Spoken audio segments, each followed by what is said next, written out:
Et salut les picheurs. Aujourd'hui, sujet qui fâche. Non, pas sujet qui fâche. Sujet tabou. Ouais, vraiment. J'ai le soleil dans la gueule là, c'est pour ça que je fonce un peu la gueule comme un con. Ouais, sujet tabou. Ouais, c'est parce que franchement, c'est un sujet tabou. On va parler des capots. Ouais, quand on se prend des grosses tôles. Hein, parce que je sais qu'il y en a plein qui se posent des questions. Il y en a plein qui baissent les bras. Il y en a plein qui croient qu'ils sont mauvais ou parce qu'ils font pas de capot, ils sont trop forts ou machin. Le capot, vous allez voir, on va parler de ça. Ça fait partie intégrante de notre pêche. Hein. Sans capot, c'est de la passion. Franchement, elle en prendrait un coup. J'en suis quasiment sûr. Le capot, c'est pas tabou du tout. C'est ce qui te permet d'évoluer. Alors donc, c'est pour ça que je vais profiter de cette piche là qui va ressembler à un gros capot pour en parler. Installez-vous confortablement de votre canapé. On attaque le sujet. Bon alors les picheurs, grave ou pas grave de faire des capots? Bah, bien sûr que non, c'est pas grave les picheurs, ça arrive à tout le monde. Faut déjà savoir une chose, il n'y a rien de plus normal que de faire des tôles, capots, bredouilles, enfin, le nom que tu veux, tu vois, tous les ans. Il n'y a pas une année. Alors, je parle de gars qui vont pêcher quand même un paquet de fois, tu vois. Si tu pêches que 3, 4, 5, 6 fois dans l'année, puis que c'est super bien organisé au pile au bon moment, ça peut arriver que des années que tu ne fasses pas de capot. Ça, je comprends tout à fait. Je parle d'un gars qui fait des dizaines et des dizaines de pêches, des fois à l'arrache, sans préparation, avec amorçage, tout ça, etc. Vraiment. Le gars qui pêche quand même régulièrement, tu vois. C'est, mais normal, il n'y a rien de plus normal, parce qu'il y a des jours où les poissons sont sur off. Donc c'est inévitable. Donc il faut bien vous dire une chose, le capot, il n'y a rien de plus normal. Tout le monde en prend. Hein. Ceux qui vous disent que non, c'est des gros mythomanes. Tous les plus grands, hein, pour ceux qui aiment, je sais pas moi, Bruno Médou, bah, il prend des tôles aussi. Léon, il prend des tôles. Vous prenez des tôles et moi je me prends plein de tôles, putain. C'est comme ça, mais ouais. Et c'est ce qui fait aussi le charme de cette pêche. Imaginez-vous aller à la pêche, je sais pas moi, 45 fois dans l'année. Et 45 fois, vous savez que de toute façon qu'à chaque fois vous allez faire 2, 3, 4, 5 poissons minimum. Bon, ça va durer quelques années, mais à un moment donné, je me dis ouais, mais de toute façon j'y vais, je sais très bien, j'ai même plus besoin d'amorcer, je sais que j'arrive, je prends plein de poissons. Où est l'intérêt? Où est la recherche? Où est le piment, tu vois, le piquant de cette passion-là? C'est ça qui fait que c'est vraiment intéressant. C'est de se péter la gueule 3, 4, 5, 6 fois de suite, et puis d'arriver, et là, le poisson que tu fais, c'est bonheur, vraiment, quoi. Et puis des fois, le capot, ça remet le boulard en place, hein, quand il y en a qui commencent à quitter la planète, parce qu'ils gonflent beaucoup trop du crâne, et ben ça les remet en place, tu vois. Et puis même n'importe qui, même moi le premier, si j'enchaîne des poissons, tu vois, comme de fin d'année dernière. Quand tu commences à plus te sentir péter, mon vieux, c'est qu'il faut relâcher un peu les gaz, tu vois. Il faut prendre un capot dans la gueule. Voilà, il y en a, ça les remet en place, ça leur fait du bien, même s'ils le cachent parfois. Hein. Vous connaissez tous cette sensation, hein, d'avoir pris plein de tôles et puis d'un seul coup vous allez à une pêche et là c'est sens inverse. Vous faites 8 départs avec des poissons splendides, énormes. C'est bijoux, ça renforce vraiment le plaisir de notre passion, quoi. Le capot n'est pas une fatalité. Faut pas vous dire ouais je fais plein de capots, ouais mais bon, ok c'est vrai qu'il faut faire des capots, tout ça, c'est normal, tout le monde en fait. Mais moi j'en fais plein, je fais 25 pêches et je fais 10 ou 15 capots, tu vois. Je fais plus de la moitié, c'est des capots. Beaucoup, c'est plus de la moitié, c'est des capots. Mais ouais, mais après il faut voir ton niveau aussi. Quand tu débutes, mais moi j'ai pris des tôles mais monumentales. Des dizaines de tôles sur la même année. Hein. Mais ouais, mais quand tu connais pas, il faut apprendre le système un peu, comment les poissons réagissent. Le temps, est-ce que le temps va être bon, propice, la période de l'année? Est-ce que les poissons sont en alimentation? Est-ce qu'ils sont ici? C'est plein de questions, c'est plein de complications, c'est plein de choses intéressantes. C'est ce qui fait l'intérêt de la pêche de la carpe, c'est la recherche de toutes ces choses. Rechercher un appât qui lui plaît, plein de choses comme ça. Trouver le poisson, essayer de le comprendre, qu'est-ce qu'il fait, est-ce qu'il va, pourquoi il va là, etc. C'est toutes les choses qui font que grâce au capot, on s'améliore. Parce que sinon, ces questions-là, tu ne te les poses pas. Tu vas pas te poser des questions, qu'est-ce qu'il peut bien faire le poisson? Est-ce qu'il passerait plutôt là ou là? Cette zone, ouais, alors attends, elle est plus profonde. Mais pourquoi tu te poses ces questions? C'est chaque fois que tu tends les cannes comme ça et hop, tu fais des poissons. Et tu perdrais l'intérêt total de la pêche de la carpe. Bah, pour moi, personnellement, voilà. Donc, les capots, c'est super utile. Et heureusement que vous en faites, et puis vous allez me faire plaisir d'en faire encore plein. Parce que moi, j'en fais. Là, regarde, putain.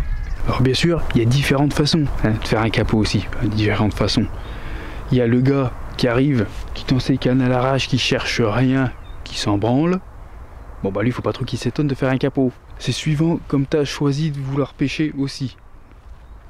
Si c'est ce qui te plaît, de pas te prendre la tête, tout ça et tout, c'est encore une autre histoire, tu vois. Mais je parle vraiment du pêcheur qui cherche à faire du poisson, qui veut évoluer, s'améliorer, et à tout prix, tout en profitant du reste, de la nature, tout ça, à tout prix, essayer de faire des poissons.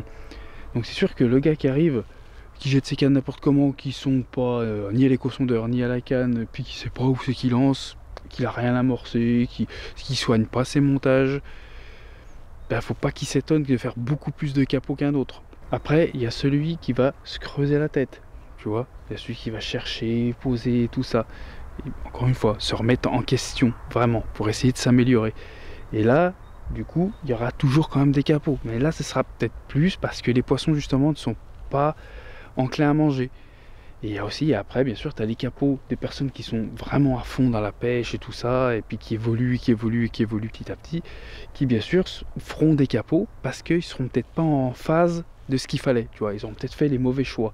Pêcher ici, alors qu'en fait, les poissons n'étaient pas là, tu vois. En ayant plus de réflexion, eh ben, tu peux réduire le nombre de capots quand même assez significativement, tu vois. Mais c'est des années d'expérience, bien y réfléchir, et ça n'empêchera pas qu'on se plantera tous quand même à un moment donné. Tu peux pas tout savoir. T'es pas dans la tête des carpes et t'es pas sous l'eau. Mais ça te permet d'évoluer. Voilà, ça c'est l'évolution du pêcheur, tu vois. Le capot est l'évolution du pêcheur, voilà. Et pas du tout, je fais capot, bah je sais que je suis mauvais. Non, rien à voir. Ah là tu vois, aujourd'hui je pense très fortement que je suis mauvais. Même les meilleurs, entre guillemets, toi, ceux qui passent leur vie et puis qui ont développé un sens phénoménal, tellement ça fait des dizaines d'années qui pêchent, justement, qui se prennent des capots, qui ont réfléchi tellement, même eux arrivent encore à prendre des tôles, parce que de toute façon, la carpe, quand tu as décidé qu'elle n'a pas faim, quand elle n'a pas faim, elle n'a pas faim. Tu peux faire ce que tu veux là. Mais ce que tu peux, vraiment. Bien sûr, après, il y a plein de petites choses qui fait que nous, on s'arrêterait, mais en fait, les autres auront quand même quelques possibilités de déclencher de l'agressivité, faire ci, faire ça, tu vois. The zig, tous ces bidules, surface, enfin, il y a plein de choses à prendre en compte. Et c'est avec les années, en prenant des capots, en réfléchissant à pourquoi on a pris un capot, qu'on va évoluer. C'est comme ça. C'est bien sûr les pêches aussi constructives où ça marche, bien sûr que ça aussi ça te fait évoluer parce que tu te dis ah putain ça marche bien, tu vois, donc tu le prends en compte, tu le notes sur un calepin ou tu fais ton petit cahier bien nickel et puis voilà, la lune, le vent, est-ce que ça mord plus de jour que de nuit ici, l'alimentation, est-ce qu'il y a beaucoup de nourriture naturelle dans le lac, plein de choses il y a des milliers de choses qui rentrent en compte, l'efficacité du montage, l'efficacité de vos appâts, est-ce que c'est bien utiliser les bons appâts, est-ce que leur préférence va sur celle-ci de bouillette ou celle-là, ou peut-être ça serait mieux de pêcher avec des graines, des particules, de la farine, période de l'année, l'hiver. Alors là, qu'est-ce que je fais? Est-ce que je fais du spot? Est-ce que j'amorce à l'avance? Vous voyez un peu, mais des questions, il y en a des tonnes. C'est là aussi que ça permet de voir que les poissons, ça se mérite. Ouais. Des fois, ils vous tombent tout droit dans les bras. Ça arrive, c'est vrai. Il faut qu'ils soient euphoriques. Peu importe où tu vas tendre tes lignes, ils vont te sauter dans ton épuisette. Mais en règle générale, les gros poissons, les petits poissons, les pépites, tout ça, ça se mérite. Surtout quand on cible certains poissons spécifiques. Là, ça se mérite vraiment.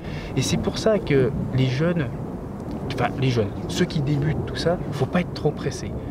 Il faut apprendre faut prendre son mal en patience. Et apprendre de ses erreurs, tout simplement. Et c'est comme ça que tu vas évoluer. Il faut des années et des années pour construire ça. Et encore, maintenant, tu peux gratter en quelques années, tu peux prendre un putain de bon niveau en lisant tous les bons livres qui ont été sortis, en regardant les vidéos, voilà, avec toutes les chaînes YouTube et tout. T'as plein de tutos, de tas de choses qui t'aident à avancer beaucoup plus vite que eux à l'époque. Même moi, déjà, c'était plus compliqué. Mais à l'époque, les plus anciens que nous, hein, les années 70, 80, 90, voilà, là c'était chaud, c'est eux qui, voilà, qui cherchaient tout et tout ça. Hein. Après, arrivé 2000, tu vois, là on avait déjà beaucoup d'aide et tout. Après, tu dépends tes moyens aussi, tes connaissances. Si tu connais pas les personnes, bah, t'achètes pas les livres ou quoi que ce soit. Donc tu peux aussi te lancer au jour d'aujourd'hui tout seul, tu vois. Si c'est le truc qui te fait kiffer, moi je veux la grosse difficulté et surmonter tout ça tout seul de la pêche de la carpe, tu peux le faire. Tu n'achètes aucun livre, tu t'écoutes rien de ce qu'on te dit, juste des tutos à la rigueur pour les montages, 2-3 petites choses, terminé, et tu te débrouilles. C'est chaud quand même. Bon voilà, voilà moi ce que j'en pense du capot, c'est que c'est réellement l'une des choses les plus importantes dans notre pêche, c'est ce qui permet réellement de nous remettre en question, tu vois. Donc les capots permettent vraiment à un pêcheur d'avancer. Pour celui qui se pose des questions, parce que tu peux te prendre une tôle, dire ouais c'est les bouillettes qui étaient pourries, ouais non mais ça si, et puis si tu réagis comme ça, t'évolueras jamais dans la pêche de la carpe. Ça c'est clair et net. Non, tu prends une tôle, c'est de ma faute, c'est tout. J'ai mal mis mes montages, j'ai pas cherché où il fallait, c'est possible que voilà, le poisson, faut voir, j'ai pas assez regardé par rapport à la température, j'ai pas assez réfléchi, que peut-être que le poisson il n'était pas en activité parce que l'eau est trop froide, ou alors parce que l'eau elle est pas oxygénée, super chaude, inversement, plein de choses comme ça, les poissons ne sont pas en activité, je me suis trop précipité. Mais remettez-vous en question les pêcheurs, le capot il sert à ça, vraiment. Hein, il sert pas à se morfondre, à se dire ouais fais chier de toute façon moi je fais jamais de poisson, j'arrive, je prends là, puis l'autre con là regarde ça sur YouTube, il fait des vidéos, puis il fait des poissons et tout. Mais tu sais, on fait plein. Moi, je fais des tonnes de tôles, hein. Juste que je les filme pas, ou très rarement, parce que ouais, bah moi je trouve c'est un peu lassant de montrer des images où tu vois jamais de poisson quoi. Là, tu vois comme là, là, je vais sûrement prendre une tôle, ça m'aura permis de vous parler des capots. De temps en temps, quand j'ai quelque chose à vous dire, je vous fais une vidéo, même si je fais capot. Mais voilà, je préfère qu'il y ait des départs en direct quand je peux, et de l'action quoi, tu vois. Sinon, je préfère vous faire une vidéo tuto ou technique ou ci ou ça, pas à la maison quoi. Ce serait bien mieux. D'ailleurs, c'est pour ça que souvent les meilleurs carpistes, ils ont plus beaucoup de cheveux, tu vois. Parce qu'ils se les arrachent à force de réfléchir. Ou ils tombent tout seuls. Non, je déconne.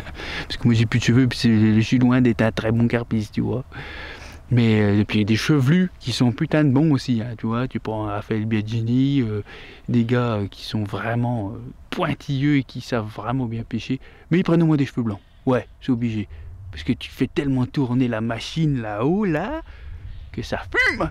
Je vais pas vous apprendre à faire un capot. C'est ça, tout le monde y arrive. C'est super facile. Tu prends tes cannes, au lieu de jeter dans l'eau, tu jettes dans le champ. Là, t'es sûr, vraiment, de faire capot. Donc si on peut dire, le capot, il a des points positifs, des points négatifs. Beaucoup plus de points positifs. Hein. Donc tout positif, c'est simple, c'est résumé sur le fait que ça permettra ton évolution dans le monde de la pêche. Voilà. Ça te permettra de te remettre en question et d'évoluer en tant que pêcheur de carpe.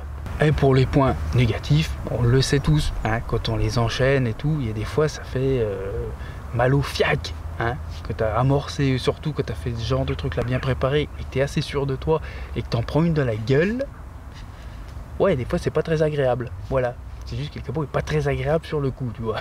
Il fait un peu mal. Mais voilà, il faut en retirer que le positif et non pas le négatif, les pêcheurs. Donc ne prenez pas ça négativement. Les capots, ça arrive réellement à tout le monde. Tous les pêcheurs les plus connus font des capots. Tous ceux qui ont des années, des dizaines d'années, plus de 40, 50, 60 ans de pêche, font encore des capots. Ça fait vraiment partie du jeu.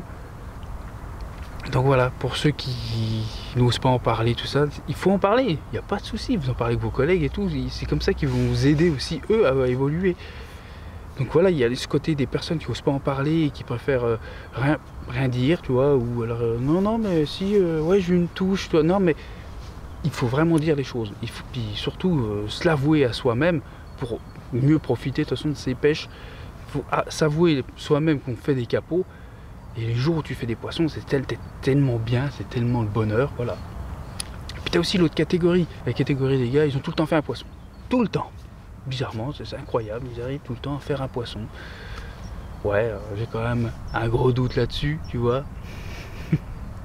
Les gars qui font jamais de capot, qui sont trop forts, qui prennent 75 poissons, puis bizarrement, personne ne les a vus au bord de l'eau, tu vois. Ça, c'est... Enfin, bon, là, c'est un autre sujet, c'est la mythomanie, tu vois. Et il y en a beaucoup dans le monde de la carpe.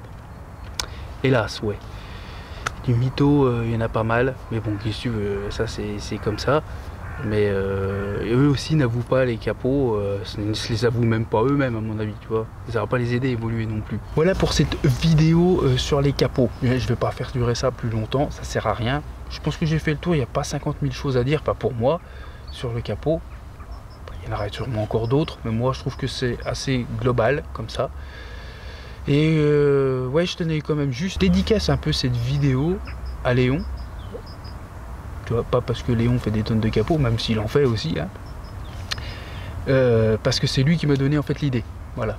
Donc comme vous savez, j'aime pas trop piquer les idées. S'il y a des fois des trucs que je fais qui existent ailleurs, je suis désolé, moi je fais ce que je pense, quoi.